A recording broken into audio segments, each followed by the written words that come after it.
Grok TV. GrokTALK.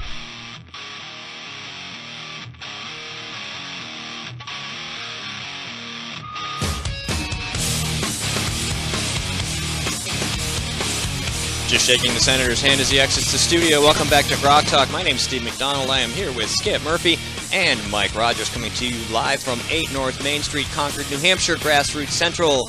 CNHT is where we are. Visit cnht.org. See what they do, make a donation. They do need more money than just from the picnic that we were at last week, and you want to keep them going so they can be doing the things they can be doing, and we can be here in this office giving you a program. So welcome back, gentlemen. We are ready for our second segment, and our next guest is Matt Murphy from Citizens for a Strong New Hampshire. Matt, welcome to the program. Thanks for having me, guys. Great to have you in there. So why don't you start by telling us what Citizens for a Strong New Hampshire does, and then we'll move on to issues. Well, Citizens for Strong New Hampshire is a non-profit, non-partisan issue advocacy group, and we've been very active this year in Concord and keeping people informed of what they're doing at the State House and what our federal delegation is doing in Washington. And it's obvious because we run your PSAs during the show, and it certainly sounds and looks like you guys are becoming very pointed in your criticisms of those that you think are not helping the cause of making a stronger New Hampshire for all of us citizens and residents.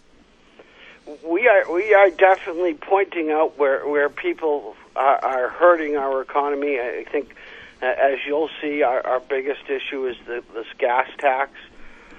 That we passed, the 23% increase that we passed at the state level, and now they're kicking around the idea of what looks to be a 33% increase at the federal level. So that's been our focus. Obviously, Medicaid expansion we've been very engaged on, and there's several other issues, both in Washington and Concord, that we continue to be focused on, and we'll continue educating people about that don't have the time to go up to Concord and sit in hearings. And would you like to share any? What are the hot issues? I know we talked about the gas tax and Medicaid expansion. What else do you see from your position that's coming up? Maybe things that we're going to deal with in the next session that we're going to want to pay attention to. Well, I think we still have this SB 120 that is sitting on Terry Norelli's desk. Has been there for about 36 days. Which limits the ability of groups like Strong New Hampshire to exercise their First Amendment rights and to educate voters. So that's going to be a hot issue coming up.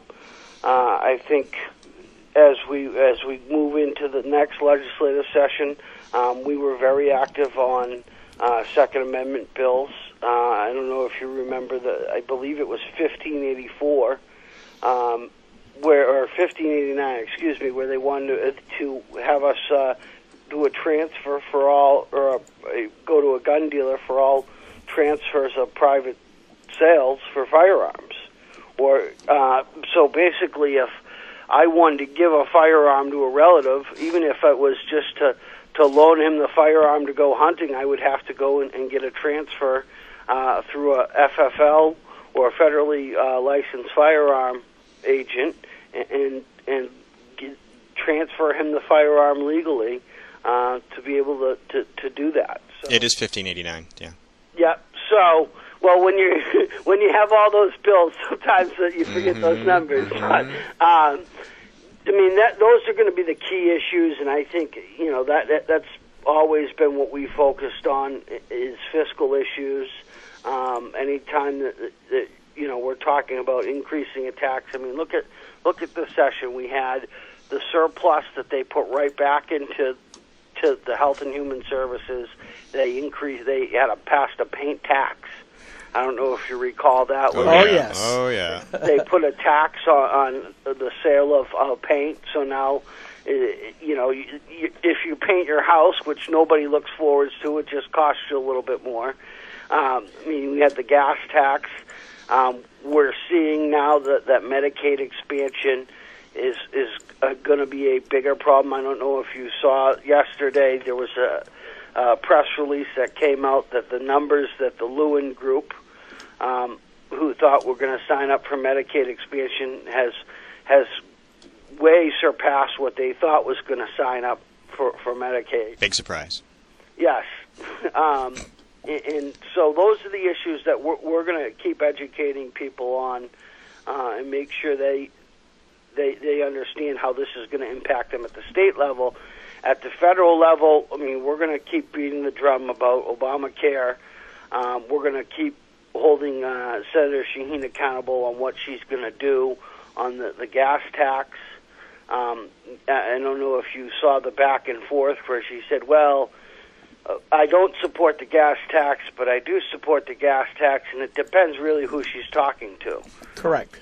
Hey, I got a question for you. You said that Terry Norelli, the Speaker of the House, who will be retiring, is holding on to SB 120. That was the bill premised by the New Hampshire State Senate Republicans, and I'm going to bring that up again, the rogue Republicans, who Scuttlebutt says that they did the Democrats' dirty work to silence ordinary citizens like us because they got tired of being whacked around by other people.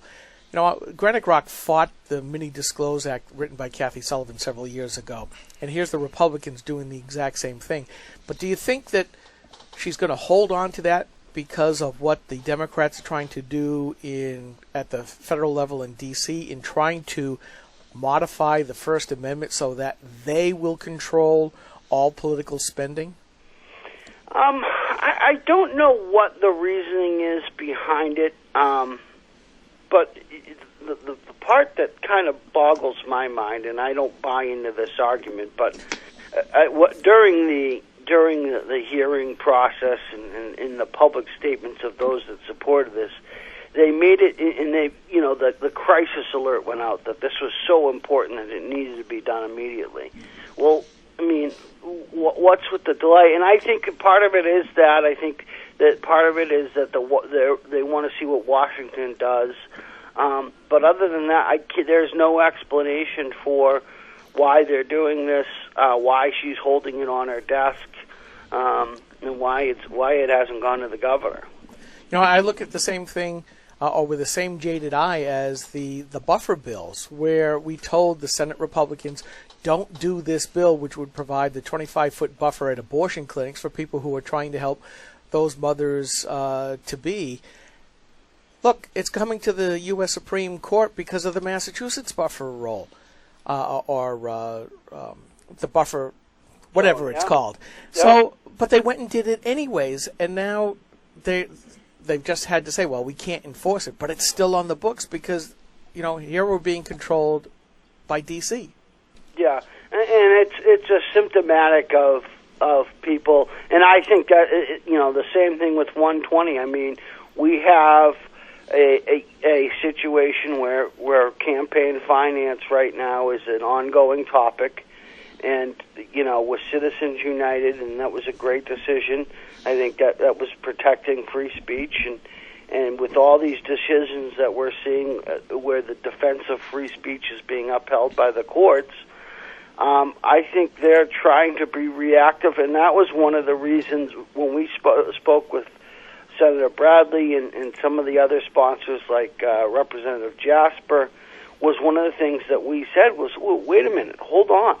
This is an issue already decided. These groups are they're doing issue advocacy, which is completely different than, going after. And I think and I think you guys properly labeled it. This is the Incumbent Protection Act and Racketeering Act. Yep. Yeah, the full name being the New Hampshire State Senate Incumbency Protection and Racketeering Act. Right, and this was really what it is groups like ours, groups like Granite Rock, groups like Cornerstone and AFP. All we're trying to do is cut through the smoke and mirrors. I mean, as you guys know, to sit up in Concord is a full-time job and try to figure out what they're doing. Yeah, and with people that own businesses and are on the road and can't pay attention or are too busy running their daily lives to pay attention, that's all we're doing is trying to let people know exactly who, what, when, and where, and how it's going to affect them. And that's really what we're up there trying to protect and give these people a voice in Concord. You know, I'm looking for the article I just posted, but there's some group in New Hampshire that's trying to get campaign money out of politics, and I found it funny that they do Lustig's group. Yeah, Lustig's group, but they do this by getting campaign money to promote their issue, which I think is kind of ridiculous. Yeah, I mean, money is the mother's milk of politics, and the Supreme Court has been very clear that money is speech. I mean, and as we know, I mean, all of us who've dealt with this issue, is you can't effectively communicate in a mass public communications way without having the money behind it to be able to do the radio ads and those type of things to educate. I mean, there's just no effective way. So to take money out of politics is like taking base out of baseballs, you know? Well, I one of the things I wrote was if money isn't speech in politics, then I think every politician should just give up all their money and then see how that works out for them, because they can't possibly speak without it. Right. Well, unless you're, Ann Custer and you use all your franking money. Yeah, that has been a bit. It's still money, though. Well, she was so worried about communicating with constituents, she has not held one town hall during her whole tenure. That's quite an important point that our listeners need to share with their friends and neighbors, that Ann Custer, the Obama clone, isn't, well, holding home. I lost my train of thought. Holding town halls, sorry. Well, and that's really what it is, and that's really what we're trying to educate people is that, these people, whether they're Republican or Democrat, you have to be able to answer to the people that you serve. I mean, we have Obamacare that's become a massive drain on the economy. We have the Keystone Pipeline issue. We have Benghazi. We have IRS targeting. We have all these issues. And Ian Custer, Carol Shea Porter, Gene Shaheen, they haven't held one town hall meeting to get people's opinion on it. They don't want to hear about it. They just want to, the only time they want to do events is in controlled areas. And I think Carol Shea Porter, the last time she did a town hall was Rochester, New Hampshire, inside a private nursing home. Nice. Where they would not allow cameras in. And nobody was allowed to turn up their hearing aids. I don't know, because I was forced to sit outside. But of course, that was the situation there. But I mean, it's a sham. I mean, we have serious issues. None of them have had to defend their stance or support for these issues publicly, and it's we deserve better. And that's what we're trying to educate folks on is exactly where they stand and what they're doing. All right, Matt, hang on for 60 seconds. We're going to take a commercial that you're going to recognize, and we'll be right back with Matt Murphy from Citizens for a Strong New Hampshire. He tried to make us believe he was a fiscal conservative, but State Senator Jeb Bradley has been deceiving New Hampshire taxpayers. Like a wolf in sheep's clothing, he claimed to be one of us, pretending to blend in. But all along, voting like a liberal Democrat. And oh, how he drooled at the opportunity to vote to expand Obamacare, which will result in higher taxes and longer wait times in the emergency room. And now, Senator Bradley is leading the charge to try and pass a Senate bill to prevent us from criticizing his vote.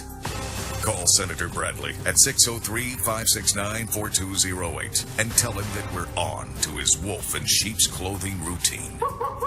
Tell him to stop pretending to be a fiscal conservative and start voting like one. Paid for by Citizens for a Strong New Hampshire.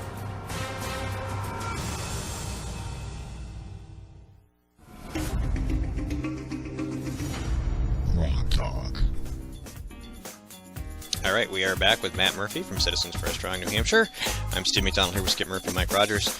We'd like to send a little shout-out thanks to Senator Rob Smith, who was with us in the first segment. And coming up in the next segment, Jazz Shaw, the weekend editor at Hot Air.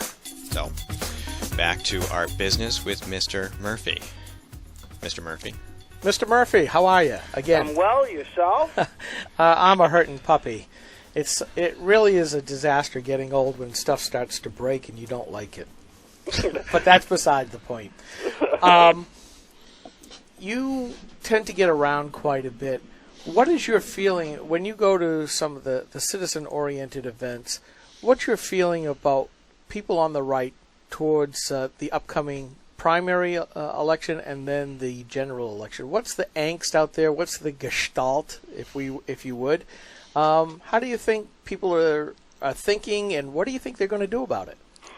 When I go out and talk to people, I try not to dive into the primaries or candidates. I'm really trying to focus on what issues people are concerned about, and I'll tell you one of the big ones that I think we're going to keep hearing about is this IRS, the developing IRS story. I think a bipartisan disgust.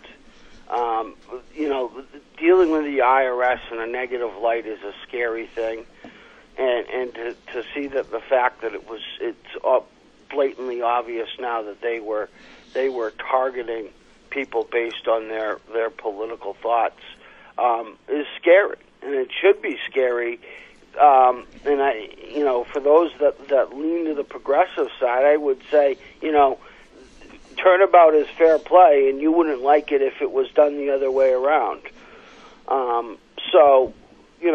That's a scary thing that people within the IRS, I think that's really gotten to people.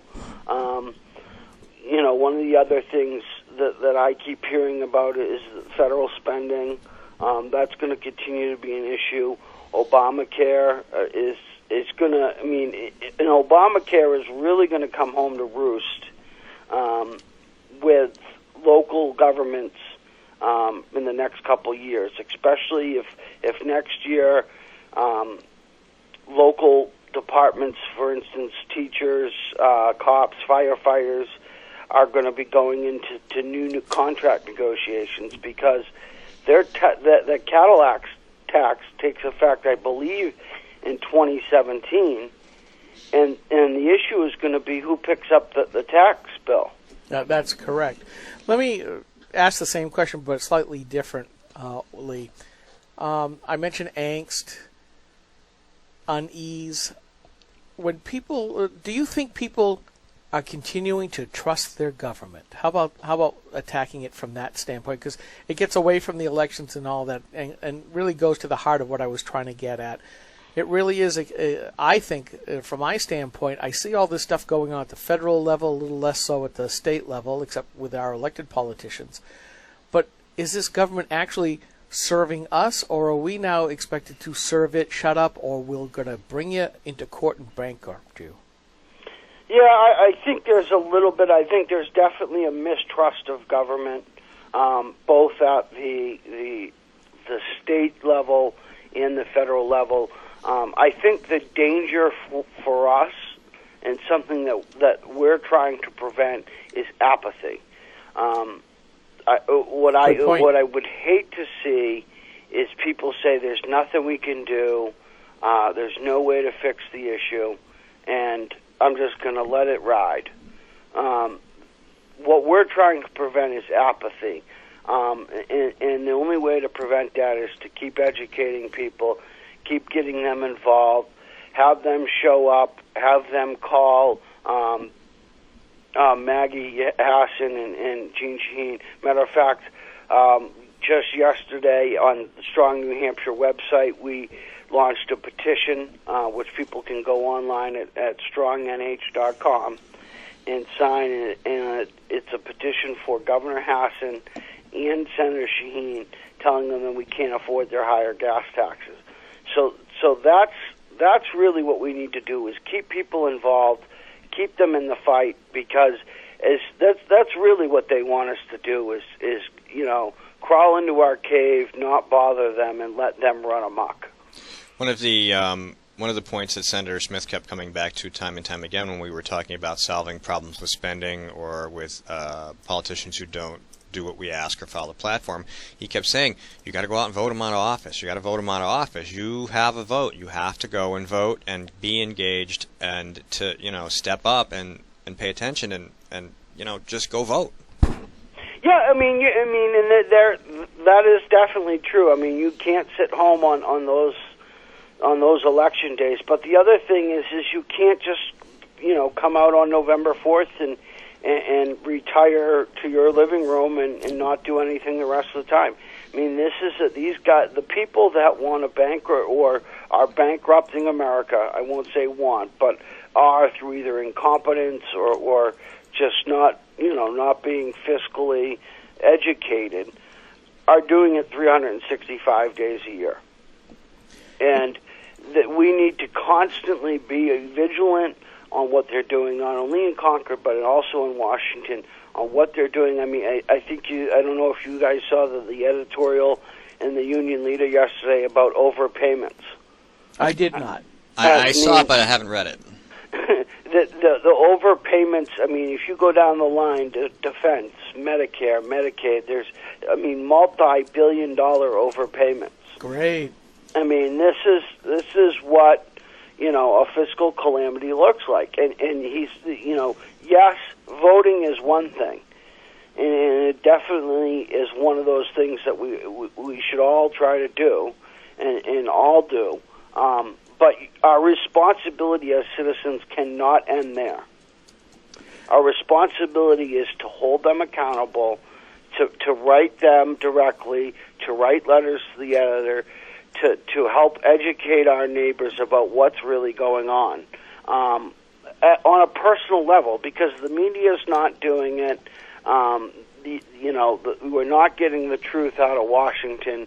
So it falls on to, at least this is how we see our role at Strong New Hampshire, is it falls on to groups like us to be able to keep informing citizens and giving them the tools to understand what's going on in Washington and Concord and how it's affecting them.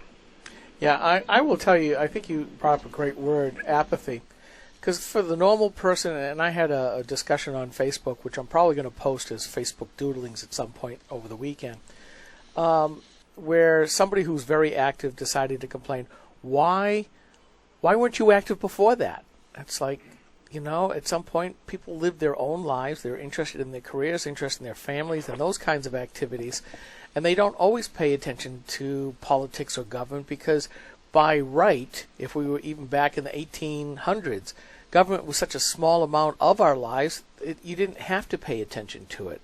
And we still seem to be on autopilot on that. But I'll tell you, Matt, and you probably know this as well, it isn't just the ordinary folks that get apathetic after a while, get that sense of, I don't know what else I can do to change things, just give up and just hunker down and try to live through it. I mean, almost every activist I know, including myself, has had bouts of that where you go, I'm hitting my head against the wall, 6-8 hours a day after regular work, and what am I ending up with at the end of that except a bruised forehead? And it's very hard to stay up and keep working when you see the government just keeps getting bigger and they keep ignoring you more, and now they're getting to the point where they want to put their thumb on you harder and longer. You're really preaching to the choir because, as you know, I've been doing this now for, 6, 7, 8 years. Yep. And there's days that I'm just like, we seem to be going backwards. But, we gotta enjoy the first downs as much as we do the touchdowns. And when I say first downs, as long as we got to move that ball forward. And listen, the defeating 1589 was a first down. We got to celebrate that. We have to. Skip, years ago, you remember the tax cap. Oh yeah. We got that. We got that through the Supreme Court. We got that. We got the legislature to change that, not only and allow it in the cities, but also allow towns to do it. So that that's a victory. These people, the progressive end of this political spectrum, has accepted and works for incrementalism in their favor. We have to be willing to accept and work for incrementalism in our favor. And the way we have to do that is by taking the small victories that we can. Working to defeat a gas tax, working to letting, the special session with Medicaid expansion was a victory. It was a short-lived one, but it was a victory. And, we have to build off those things. And that's one of the things that I think is going to come back and really change the dynamic next session. And remember, if that waiver doesn't come through in 2015, we have a chance to get out of Medicaid expansion. So we have to remember to be vigilant, because as soon as we're not vigilant is when they'll just, do the end run and run it to the end zone. So we have to be willing to accept the first downs and the small victories. I mean, look at the governor was about to take a trip to Turkey in June, and it was going to be a big win for her. And what we were able to do was cast doubt over it by the fact that in the middle of the fact, while she had a travel ban for everybody else, she used $15,000 in general fund spending, and she went to Turkey with some business leaders and staff. So we're running to the end of the segment. Yeah, that's important. I think that the double standard exists, and we need to just keep talking about that. As we get to the end of this segment, how do people reach out to Strong NH? They can go to our website, citizensforastrongnewhampshire.com, and just sign up right there. What we're going to be doing over the next couple months is we're doing phone banks in our office to educate people on the issues like Medicaid expansion, the gas tax, Second Amendment protections. So if people want to volunteer, they can just volunteer right on the website, and somebody will contact you, and we'll let you know what we're doing over the next couple months to educate voters. All right, Matt Murphy from Citizens for a Strong New Hampshire, thank you very much for taking time to talk to us here at GrokTALk. All right, thanks for having me. All right, have a great weekend. Bye-bye. Okay, that's the end of our Matt Murphy segment. And coming up next, Jazz Shaw from Hot Air. He's the weekend editor there. We'll be back with him in just a few minutes. I'm Steve McDonald with Skip Murphy and Mike Rogers, and this is GrokTALk.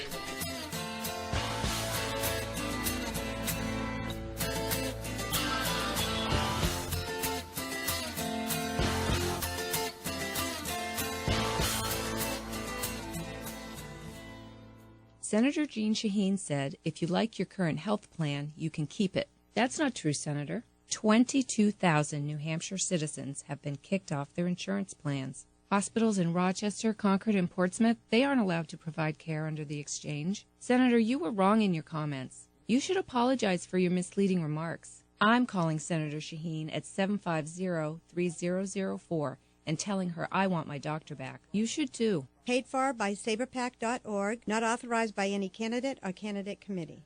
He tried to make us believe he was a fiscal conservative, but State Senator Dave Booten has been deceiving New Hampshire taxpayers.